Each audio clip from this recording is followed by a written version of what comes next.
kind of maybe over-exaggerated how far it could. Well, who knows? But I was like, yeah, I'll be a millionaire.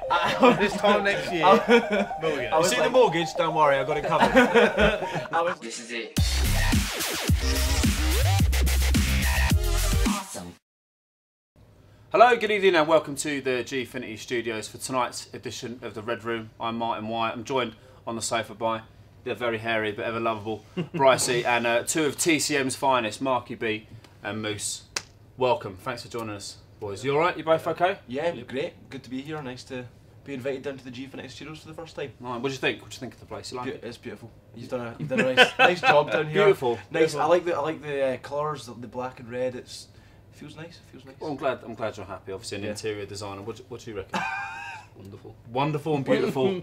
We'll take that. Good. Right. Well, interior design to one side. COD champs are announced. Last year the tournament was massive. It's $1 million tournament. Everyone's talking about it. The qualifiers start this weekend coming, so you guys are obviously going to be taking part. How important is a world championships for Call of Duty? Well, for Call of Duty as a whole, it's obviously massive. There's been a sort of what shall I say? Like a sort of there's been a calm before the storm, as such, and now everyone's the Call of Duty Championship has been announced. Everyone's going crazy. So many team changes. I mean, I've never seen so many team changes in the top teams in America in particular. Yeah. And some of them you just couldn't predict, to be honest. And I mean, it's great for Call of Duty. Obviously, the increase of numbers and the viewers, because everyone's excited. It's sort of exciting time for the scene. And yeah, I'm looking forward to the Call of Duty Championships. One of the great things about the tournament this year is there's more seats have been assigned for Europe. So for example, you know, UK and Ireland have got four seats this time around, which is, I think, probably you know, reflection of how far the sort of EU Call of Duty community has come. That can only be a good thing, Moose. Yeah, when I first heard about that, I was buzzing, like, because last year we only had one UK spot, and everyone was obviously disappointed about it. And they've obviously listened to us this time, and we've got 4. So yeah, I don't think anyone else could be any happier really in the UK. Good stuff. So yeah. And money aside, Brycey, it's a massive deal, the COD World Champs, isn't it? It's something that will always be. I thought about this the other day. I mean, there's only 4 world champions. Realistically, there's only four people. That's it. There are a lot of people who've won MLG. I mean, not millions, but there's a lot of people who've won events and all this sort of thing. So there's only 4 world champions, 4 official world champions. They're the only people who've ever done it, and that's something you could never take away from anyone. This year we'll have 4 more. Maybe we'll even have some of the same people win it again.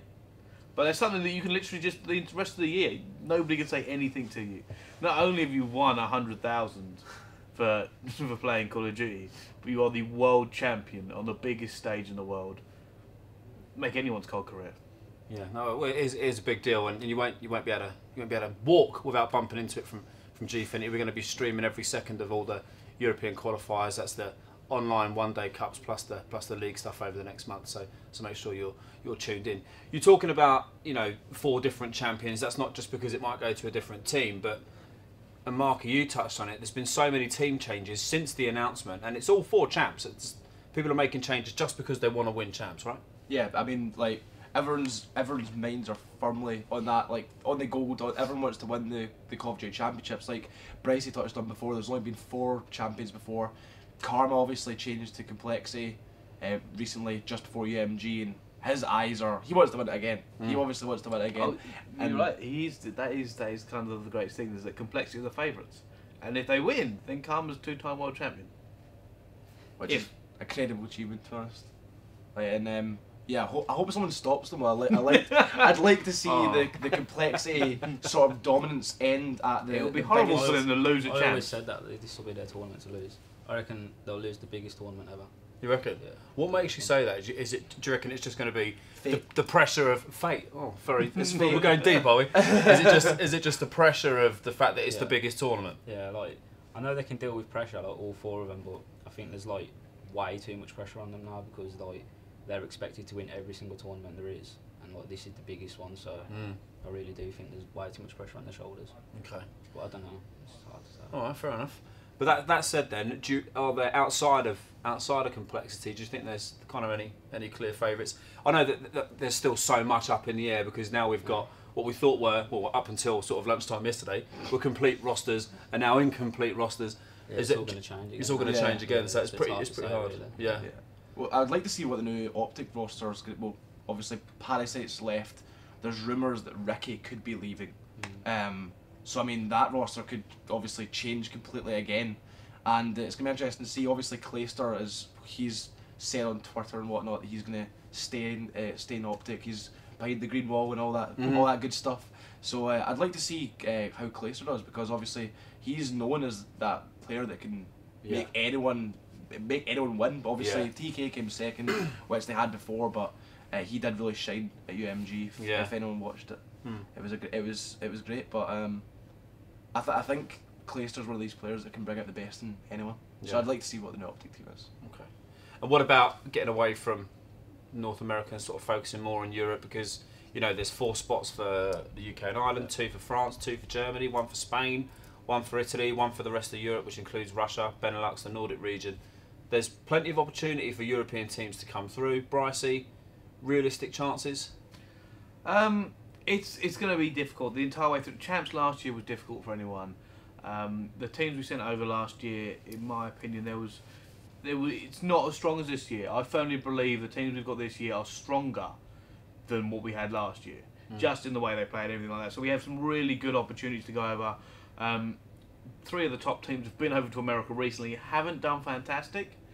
However, I think that might change. I think we're going to see at least one of the UK team break the top 8 easy, potentially a few more. I mean, it's going to be difficult. Nobody's denying this is going to be one of the hardest runs you're ever going to have, because anyone you go up against is a world-class team.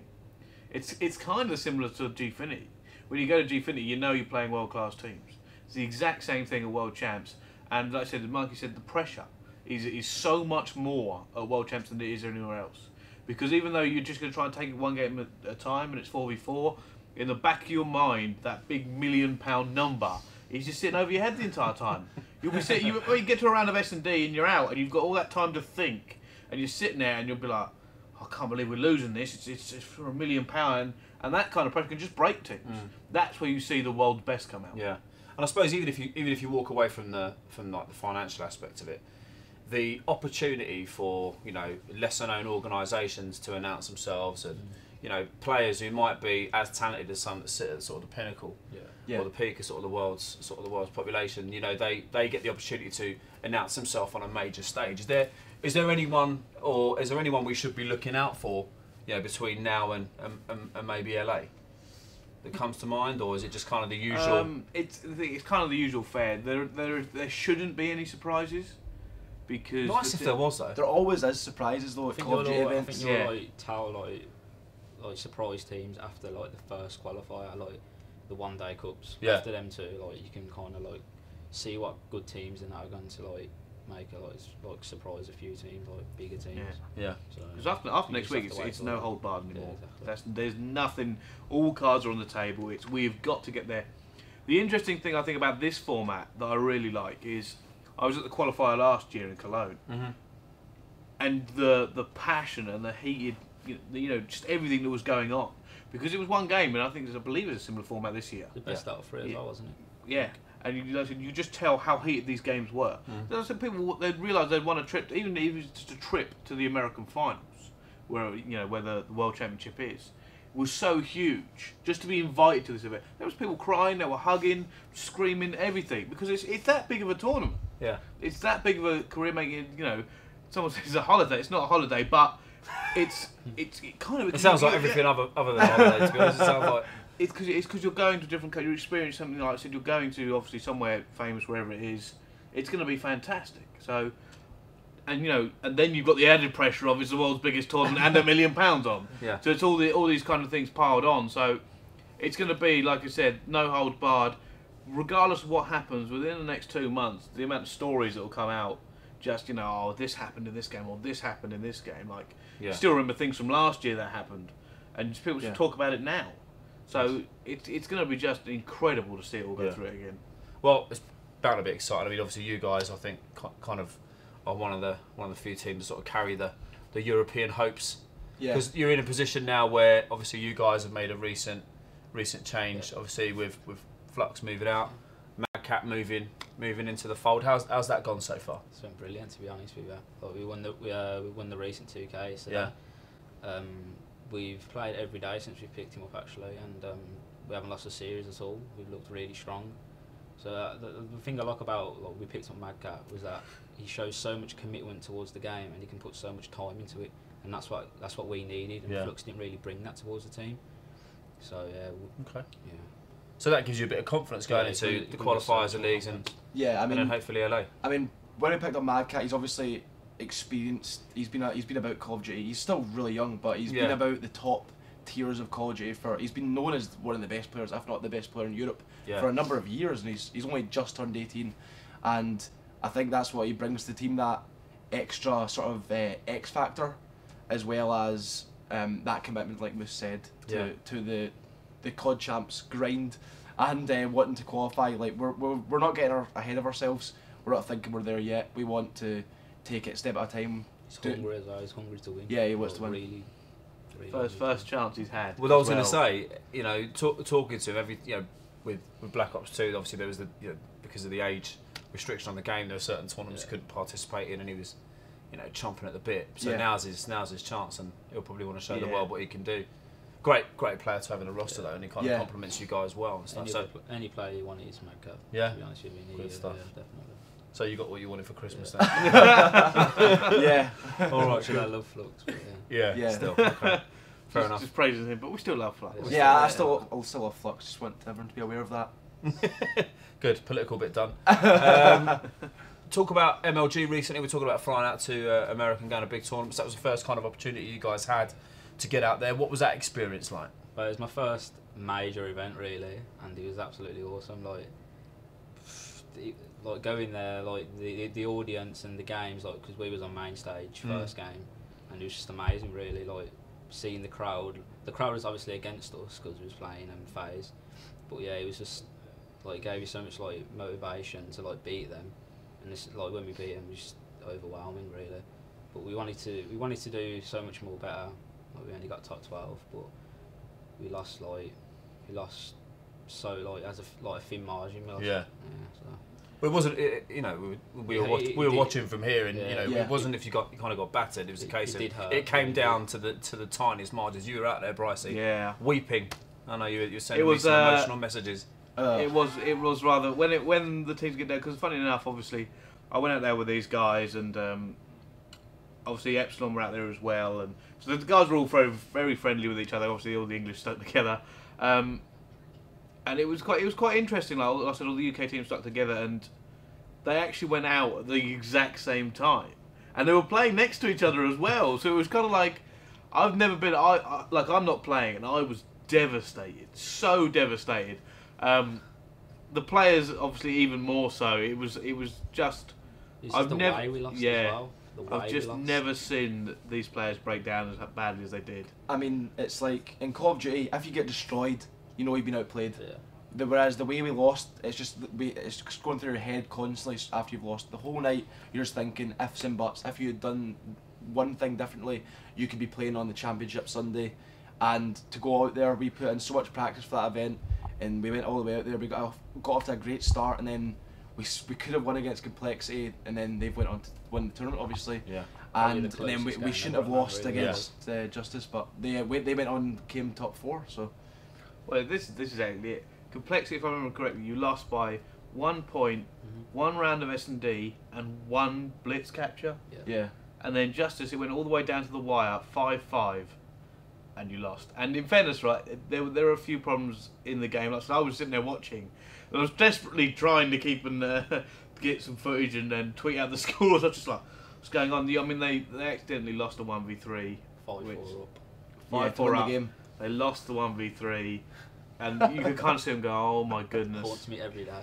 Yeah, this is how bad it actually was. And I can't even explain to you how. But surely there's something like that though. Something like that. When you're in exactly this experience. Yeah, so when you're in a similar position, if you find yourself in a similar position, you know what it is. I'm sure it will never happen again. We can't have you haunted by it twice, can we? I mean, it's sort of bittersweet. Like it is a learning experience, and there has been situations like that where we've been in that exact same situation at future tournaments, and we've won the round every time, but.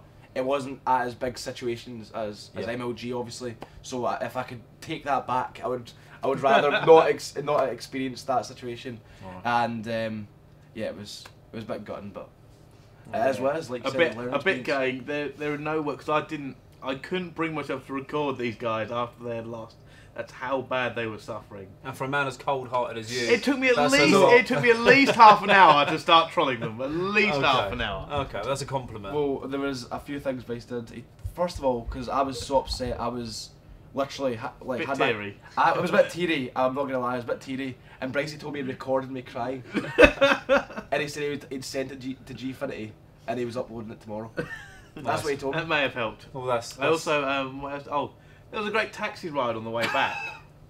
So the guys were in the taxi, I'm in the taxi, and I'm sitting there, and I went, it's really gutting, guys. I went, I didn't want to tell you, and I went, but if you'd come top 8 this event, you'd be at champs automatically. And their faces, I've never seen any team. It was like reliving the horror all over again. I just completely blank-faced it for about 5 minutes. How did you not kill him? I'm not even joking. I turned and punched him. It was close to that, and then he went along with a story for about 5 minutes, and we were all just sitting there in the taxi. The taxi driver was probably wondering what we're talking about because we're all just going, "Oh my god, I can't believe it!" And then Bracey goes, "Guys, I'm just joking. It's okay." But we were still pretty gutted at the same time. That's not good. Right, we'll push pause there just for a quick break. After this quick ad break, we'll be back and we'll be discussing how the EU COD community can help itself to push things a little bit further forward. We'll be back after this.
Hello, welcome back to the Rev Room. Moose, Marky B, Brycey, Let's talk the EU COD community. Nice wave, by the way. Let's talk EU COD community. So, I think it's fair to say that over the last sort of 12 months, COD as a professional esport has gone through the roof. The level of money that's coming into it, the level of attention it's getting is all increasing. The majority of that shift's taken place over sort of in North America.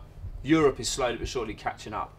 What kind of things do you think need to change in order for it to kind of happen a bit more aggressively? Are there certain areas, like quick wins, that things could change really quickly and have a massive impact? There's a few little things that could happen. I think that one of the main problems we have in Europe, which is something obviously we can't affect, is that Europe obviously has loads of different languages. The US, like, you can have fans from all across the place, whereas in Europe, the French fans support the French players, whereas that's not the case in America. And I think that's a main problem, but obviously we can't fix that. I think one of the things we can do is everyone's support, like all the sort of top players need to maybe come together as one and sort of push each other's content out and sort of grow the person. Like, there's not very big personalities in Europe in terms of actual players, and I think that we need more big personalities in Europe, and I do think that a lot of top players need to have, like, what am I trying to say? A lot of top players need to invest in the streaming capabilities and whatnot, and sort of grow themselves a bit more. I think that's a bit of a problem. I actually agree with him. I know the point he's trying to make, and it was very apparent to me the other day that Europe is just very focused on winning, and everything else they don't really care about. And admittedly, that's a great way to be. I just want to win. But the Americans, the way they do it different is they'll care about the winning, but they also know their brand and their social media and all the content they put out is a big part of who they are. So they want to. It's two games. They want to win the actual game, and then they want to win this branding game as well. The Europeans don't really do that. I mean, you could name the amount of people who put out regular content in one hand. Well, Marky's one of them. Marky being one of them, and nobody else really does it. I mean, in America, there's just everybody's got YouTube, everybody's pushing their Twitter correctly. Most of them are streaming. Over here, it's difficult to get. Why is that though? I mean, is it a case of, speaking frankly, is it a case that they're lazy, or is it a case that they don't understand what the benefits could be? It's a lot to do with selfishness, really. Okay. Well, most countries in Europe, like say for France, Spain, like they've got a massive following.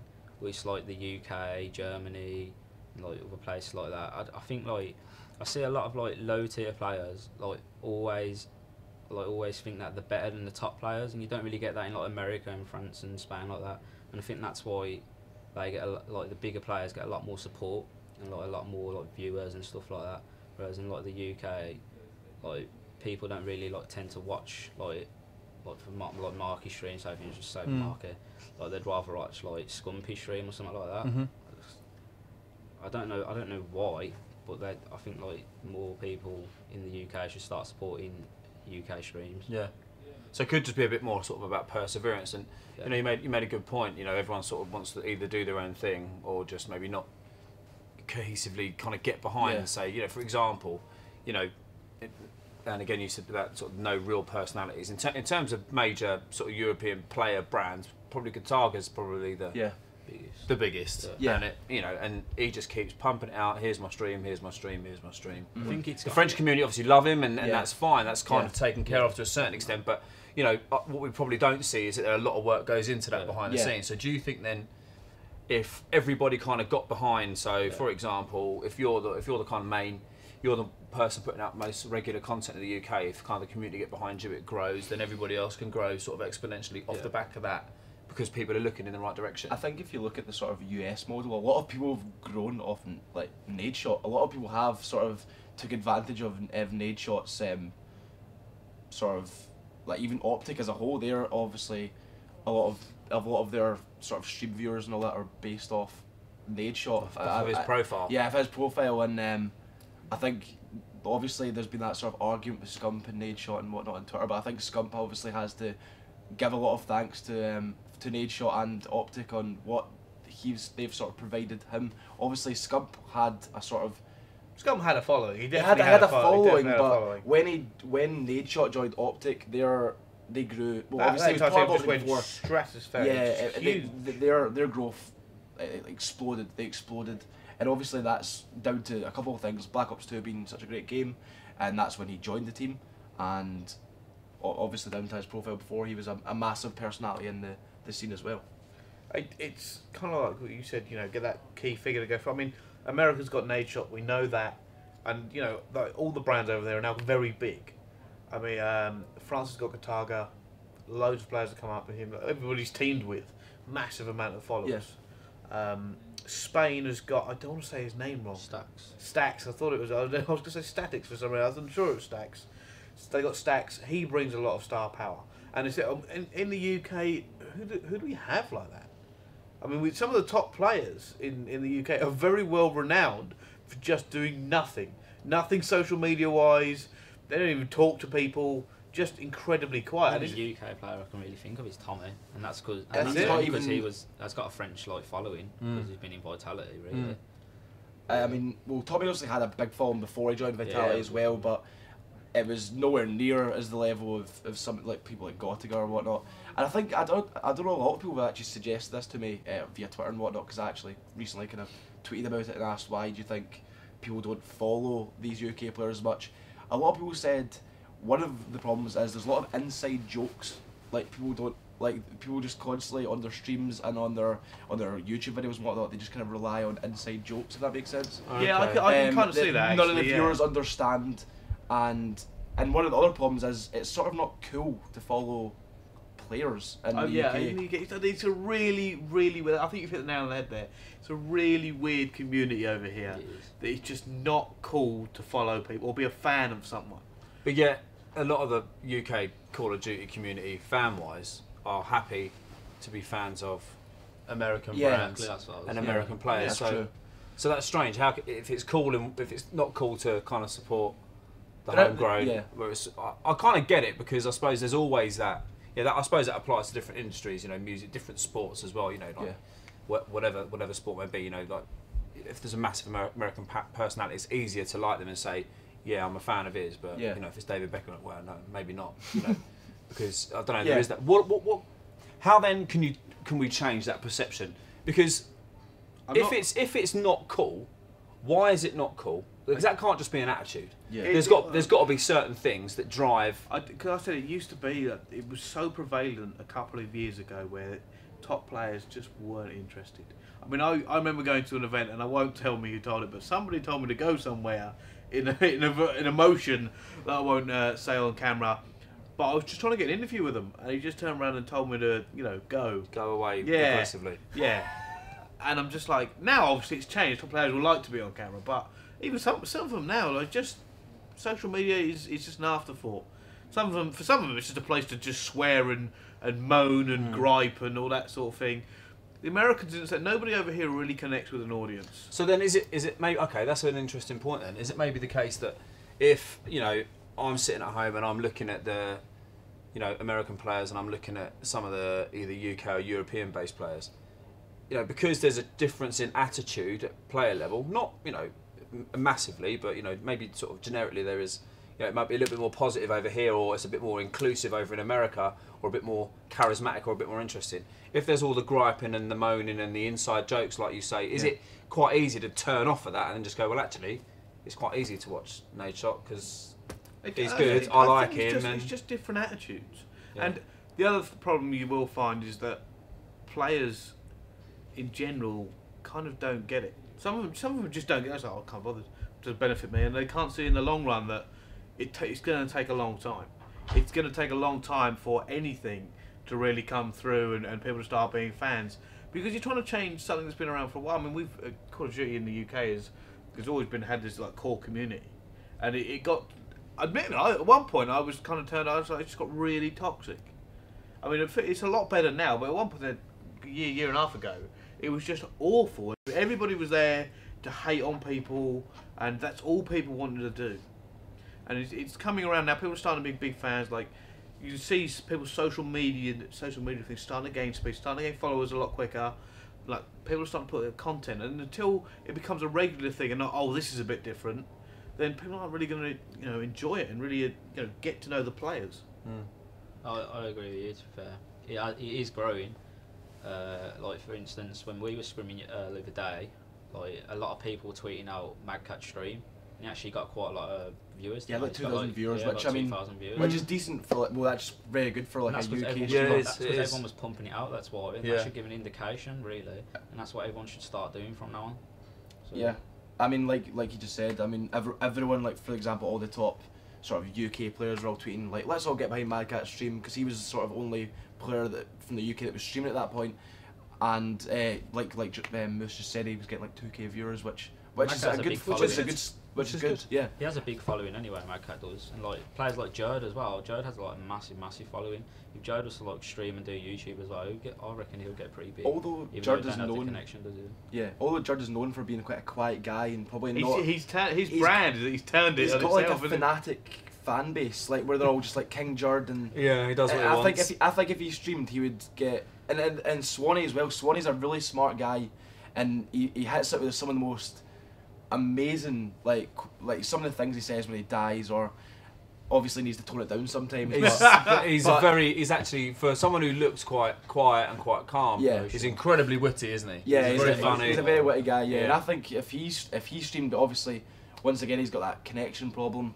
If he streamed, he's a very interesting guy. I'd love to watch us stream for him. So it's just a case of maybe people sort of taking a bit of a punt on themselves, say, right, Yeah. actually I'll turn the stream on, I'll publicise it, we'll see what happens, and maybe sort of persevere with it. Yeah. So it's something that can change. It's going to take some, going to take some effort. Yeah. And what about you know, is it fair to say that there are challenges around dedication from some of the European players? So for example, you know, when we started the Pro League, which you guys took part in before Christmas, you know, there were some challenges in terms of making sure that we had sort of the people in the right place at the right time to play the fixtures, even though people had said they'd be in the right place at the right time to play the fixtures.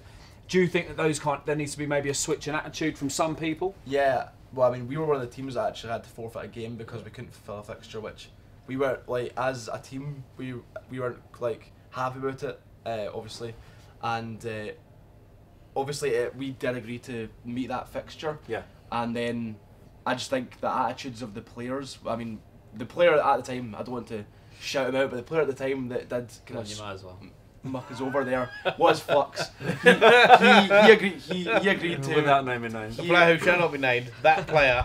He agreed to meet the fixture. We all agreed to it. We were all online, and then Flux was just like, "I can't play, guys. I've got uni exams tomorrow," which he should have let us know in advance, because I don't think he realised the importance of it. I mean, there was a lot of money on the line there, and we could have finished the money, but we didn't end up finishing the money. If we had played that game, we would have. Yeah. If we'd won it, we would have placed the money. Yeah. That's it's obviously not just. I say not a dig at Flux at all. But I'm talking sort of generically across sort of Europe. Yeah. Do you Why think do you hate because Flux so much, I love man? Flux a lot. do you think though? But is it fair to say there's a contrast in when because you both have reputations as being like proper grinders. You're always on, always playing, always practicing. Do you think? Well, I don't know. That's what I was told. I was just laughing at that. I was just laughing at that. Being called a proper grinder. Yeah. Maybe there are other connotations. I don't know. But do you think maybe if people kind of applied the effort or a bit more sort of practice time, that's the kind of thing that could make a significant difference? Yeah, I definitely agree. I mean, for example, like when I first sort of got involved in the settle scene, actually my first event actually came sort of top 48, and now I've sort of worked. I was actually a content writer, and I've sort of worked my way up, and now I've just won my first event recently, and I actually nearly teamed with Bricey at an event.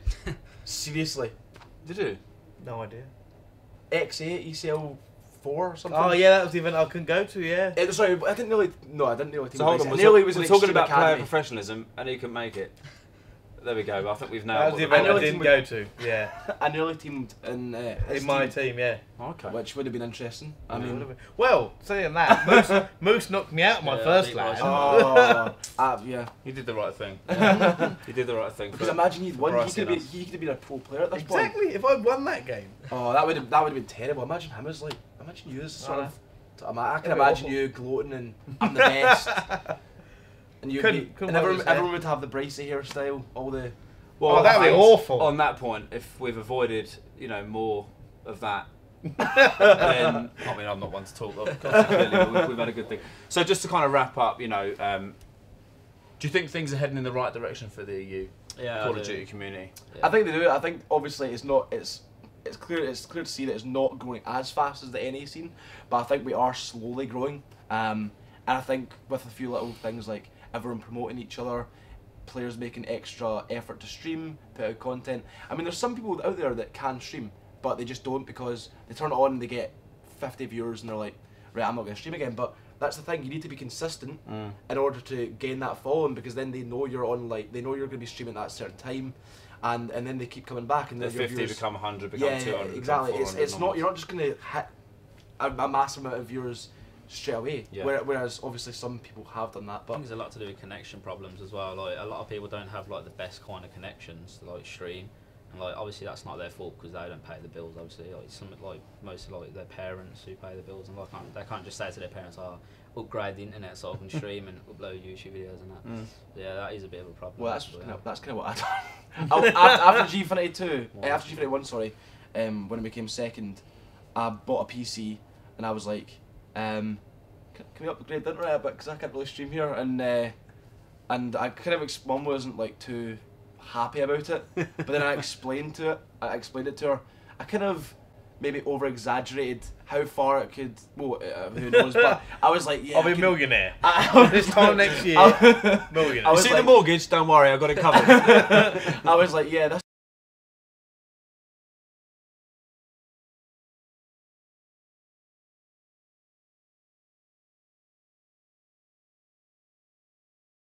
more consistent with it. Just persevere. Yeah. So, someone said this to me at an event a little while back, and they went, "If you're gonna play, and you can stream, just stream. There is no reason if you're playing and you can stream not to stream." I said you might as well just turn it on anyway. It doesn't make any difference to you. Turn it on and just play. Yeah. Because you're gonna play anyway. So just turn. That's all you're doing is just turning your stream on. Yeah. And people will watch. Open it up. Let people come to you. Yeah. Good. All right. Thanks, fellas.